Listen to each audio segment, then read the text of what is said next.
God is beginning to release the church into a kingly anointing. You know, that the idea of coming to the seat is coming to the throne with Christ, to rule and reign with him. To be honest, when I was born again back in the early 70s, I was told that you need to come to Christ so that your sins will be forgiven and you'll go to heaven. That was it. I had no idea of what I know now in terms of the destiny of the people of God. What is God's ultimate purpose? The big picture. If I lived in a house and I had a spare block of land beside me and I saw a whole lot of building materials being dumped by trucks onto that block of land, I would see people feverishly kind of putting things together. But until I saw the end picture, I would have no idea really what they're doing.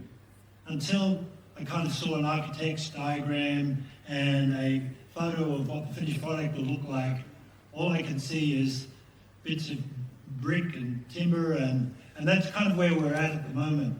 When we look at the church, what we see is kind of something that's half built. So what I want to give you from the scriptures is, what's the end product that God is moving towards? What's he moving his redeemed to? All history began in him and is being fashioned by him.